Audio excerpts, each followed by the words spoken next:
Nesse segundo segmento do Visão Libertária, vamos à Crônica Libertária. Qual exército defenderia o Ancapistão? Escrito por Árabe 2099 e narrado por Dagny Taggart. Esse questionamento me veio após ver um vídeo de debate entre o Arthur do MBL e o Paulo Cogos, onde eles debatiam sobre a efetividade de um exército privado sobre um exército estatal. Está claro que um soldado de um exército privado possui muito mais incentivos para ganhar uma guerra de um exército estatal, pois certamente um soldado privado teria um bônus atrelado ao seu êxito na batalha, e não apenas uma medalha de um metal qualquer. No debate apareceu o argumento do exército suíço, formado pelos cidadãos armados durante a Segunda Guerra. Comentaram que a Alemanha não invadiu a Suíça por temer o exército suíço. Ora bolas! Sabemos que a não invasão da Suíça não se deu simplesmente pelo seu exército de pais de famílias com suas carabinas, nem pelo relevo montanhoso ou muito menos pelo clima frio. A invasão da Suíça não aconteceu simplesmente porque não era bom para a máfia alemã na época. Não havia nenhuma vantagem tática ou estratégica nessa invasão. Também não era interessante para nenhuma outra máfia. Durante a Guerra das Máfias, os mafiosos precisam de recursos, precisam de dinheiro, precisam negociar.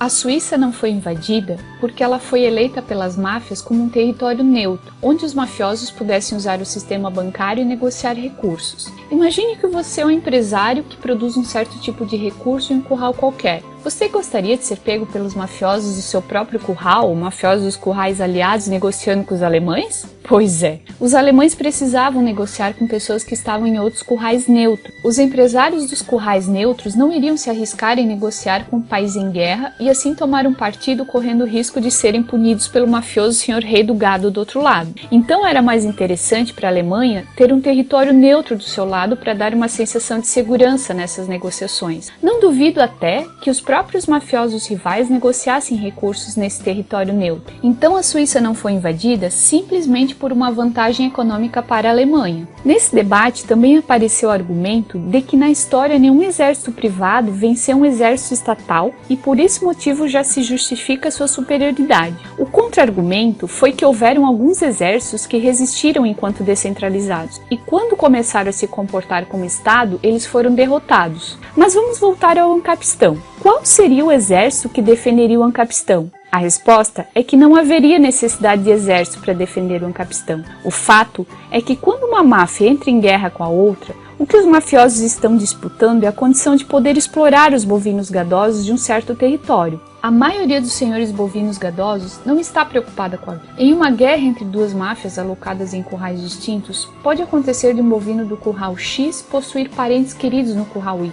Certamente ele não terá incentivos para a guerra e será contra. Mas o mafioso rei do gado, este sim possui motivos para a guerra. Aumentar o seu curral, saquear e sequestrar outros bovinos gadosos, por exemplo. Outro ponto a observar é que no Ancapistão cada um defenderá o seu território contra um inimigo real e direto, de acordo com cada situação. Agora, vamos imaginar que o rei do gado qualquer, com um exército do Estadistão com 100 mil homens, decide travar uma guerra contra o Ancapistão, com população estimada em 10 mil habitantes pacíficos. Esta está fácil para o Estadistão. Eles possuem 10 soldados por habitante do Ancapistão. Ok, os soldados marcharão em direção ao Ancapistão para saquear, matar, estuprar as mulheres e ocupar o território invadido. Eles vão em direção aonde? Ao contrário de outro Estadistão, que teria um comando central, uma vez capturado pelo inimigo, permite que esse exerça sua extorsão sobre o gado daquela região, o que gera dinheiro fácil e paga o custo da violência utilizada. A grande sacada do Ancapistão é que ele não possui uma região delimitada e nem uma organização centralizada. O Ancapistão existe porque a máfia que havia na região não conseguia mais extorquir seus cidadãos de forma economicamente viável. A violência necessária para extorquir dinheiro à força via imposto ficou mais cara que o butim que se consegue extorquir.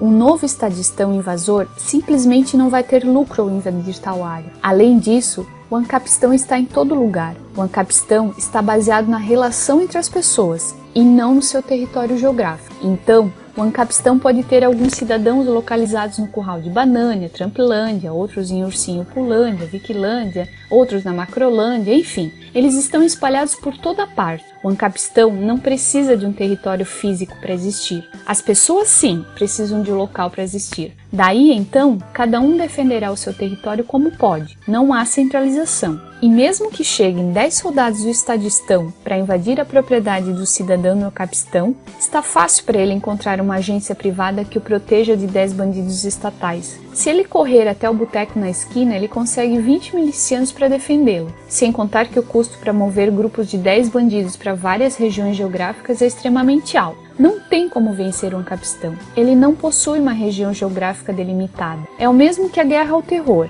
Olha o tamanho da potência bélica que é a Trumpland. É a maior potência bélica da história. Eu brinco que o Orange Bad Man pode chegar na ONU e falar: pessoal, vamos armar uma guerra aqui entre as máfias, sou eu contra a Rapa. E ainda assim, é bem possível os outros mafiosos arregarem devido ao tamanho da pistola do Big Orange. E mesmo com tamanho poder bélico, o Big Orange fracassa contra o terror e contra o comércio voluntário de substâncias e artigos que ele não gosta ou que ele não consegue taxar. Esses dois mecanismos, o terror e o comércio voluntário, estão descentralizados e não dependem de território. Tudo bem que a guerra ao terror é um espantalho, mas eles não conseguem nem vencer esse espantalho que eles mesmos criaram? Agora, imaginem se de repente alguns cidadãos pacíficos, espalhados pelo globo, se sentirem ameaçados por uma máfia estatal e resolverem se proteger retaliando a ameaça de agressão que estão sofrendo. A máfia tem um território bem definido. É fácil contratar alguns mercenários para executar o serviço, já que o alvo está bem delimitado. Ou seja, um pequeno exército de mercenários sem rosto, vindos de várias partes do globo,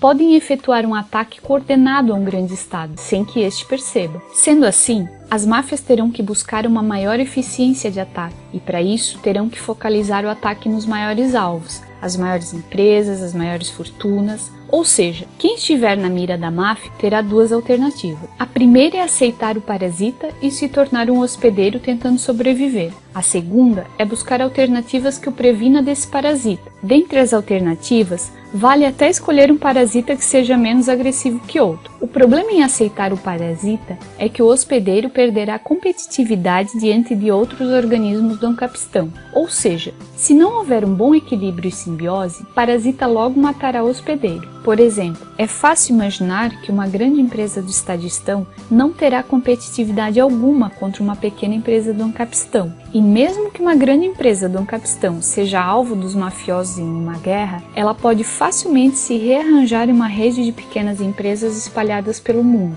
novamente tornando a guerra inviável. O Capistrão não precisa de bandeira, exército, constituição ou qualquer coisa que o defina como Estado. Ele não é um Estado e ponto. É apenas um conjunto de indivíduos que enxerga o óbvio. Violência contra pessoas pacíficas não tem nenhuma justificativa possível. Você já está no Capistrão. Bem-vindo! Obrigada pela audiência. Esse vídeo foi patrocinado pelo Clube da Liberdade da Universidade Libertária. Faça parte desse clube você também. Veja o link na descrição do vídeo. Se você é um patrocinador do canal, amanhã, terça dia 15, vamos fazer um hangout com os patrocinadores para definir os rumos do canal. Será às 8 da noite lá no Discord dos patrocinadores. Não deixe de participar. Se você ainda não é um patrocinador, ainda dá tempo de virar. Veja no rodapé do visãolibertaria.com os links para os sites de apoio. Até a próxima!